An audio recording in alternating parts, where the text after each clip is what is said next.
इस वीडियो का मौजू है कोरिलेशन। आपके सामने टॉपिक लिखा हुआ है relationship between parenting styles and parental attachment with behaviour problems. अब इस टॉपिक के हवाले से हमारे सामने तीन मेन वेरिएबल्स हैं। हाइपोथेसिस देख लेते हैं। हाइपोथेसिस में हमारे पास पहला हाइपोथेसिस है children having secure parental attachment will experience less behavioural problems. दूसरा हाइपोथेसिस है children experiencing more authoritative parenting style will have less behaviour problems. Table आपके सामने है। एनालिसिस हमने करना है Pearson product moment correlation. Data file खोलेंगे, वेरिएबल व्यू में जाएंगे और हम देखेंगे कि हमने जो टारगेट वेरिएबल्स हैं उनकी क्या क्या प्रॉपर्टीज़ हैं। हमारे सामने सबसे पहले हमारा वेरिएबल है अथॉरिटेटिव फादर।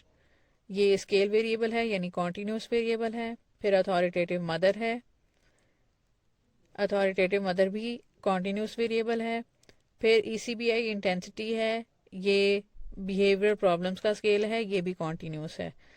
अब हम जाएंगे एनालाइज पे। एनालाइज से हम जाएंगे कोरिलेट बाय वेरिएट। अब हमारे पास डायलॉग बॉक्स है, इसमें हम वेरिएबल्स को वेरिएबल में शिफ्ट करेंगे, वेरिएबल्स वाले बॉक्स में शिफ्ट करेंगे। सबसे पहले ECBI इंटेंसिटी, इसके बाद अटैचमेंट मदर, अटैचमेंट फादर, इसी तरह से अथॉरिटेटिव मदर और अथॉरिटेटिव फादर। ऑप्शंस देख लेते हैं, इसमें से हमें कुछ नहीं चाहिए, इसको हम क्रॉस कर देंगे, पेस्ट करेंगे। अब हमारे पास जो कमांड है सेलेक्ट करके इसको रन कर देंगे। आउटपुट बॉक्स आ गया है, हमारे पास कोरिलेशन है, कोरिलेशन के साथ कोरिलेशन का टेबल है। अब इसको हम हाईलाइटेड वर्जन देख लेते हैं इसका। आपके सामने हमारी टारगेट वैल्यूज 4 हैं। एक येलो में हाईलाइटेड है अटैचमेंट फादर की बिहेवियर प्रॉब्लम्स के साथ, फिर अटैचमेंट मदर की बिहेवियर प्रॉब्लम्स के साथ पिंक में हाईलाइटेड है, अथॉरिटेटिव मदर ब्लू में हाईलाइटेड है बिहेवियर प्रॉब्लम्स के साथ, फिर अथॉरिटेटिव फादर और बिहेवियर प्रॉब्लम्स ग्रीन में हाईलाइटेड है। एरोज लगे हुए हैं ताकि बेहतर तरीके से समझ में आ सके। अब हमारे सामने टेबल है। अटैचमेंट विद मदर का बिहेवियर प्रॉब्लम के साथ हमारे पास जो वैल्यू आई है वो है -0.21 डबल स्टेरिक के साथ। अटैचमेंट विद फादर वैल्यू है -2.5 और इसमें भी 2 स्टेरिक्स लगेंगे।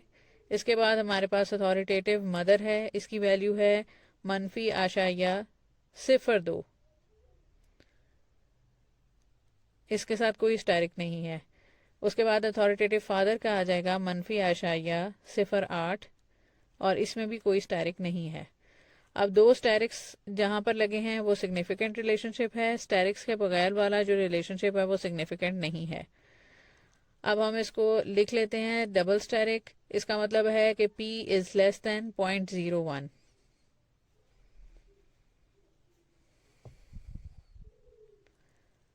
और ये हाईली सिग्निफिकेंट रिलेशनशिप हमारे सामने नज़र आ रहा है। और ये नेगेटिव रिलेशनशिप है, यानी कि एक बढ़ रहा है तो दूसरा कम हो रहा है।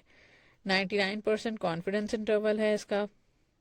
जब हम P को 0.01 देखते हैं तो 99% कॉन्फिडेंस इंटरवल है। अब हम हाइपोथेसिस देख लेते हैं। हाइपोथेसिस में सबसे पहले हाइपोथेसिस है कि children having secure parental attachment will experience less behaviour problems. अब पेरेंटल अटैचमेंट के साथ नेगेटिव रिलेशनशिप हमारे सामने रिजल्ट्स में आया है डबल स्टेरिक के साथ 99% कॉन्फिडेंस इंटरवल, तो ये हमारा हाइपोथेसिस एक्सेप्ट हो गया है। उसके बाद दूसरा हाइपोथेसिस जो है उसमें डायरेक्शन तो नेगेटिव ही है, लेकिन क्योंकि कोई स्टेरिक नहीं लगा हुआ इसलिए ये रिजल्ट जो है वो नॉन सिग्निफिकेंट है।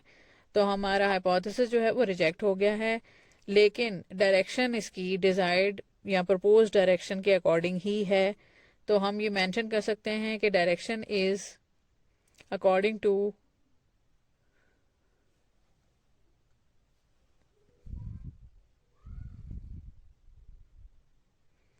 अकॉर्डिंग टू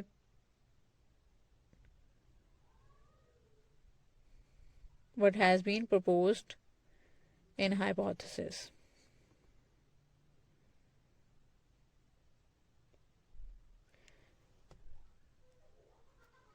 अब ये हमारे सामने इसके रिजल्ट्स हैं।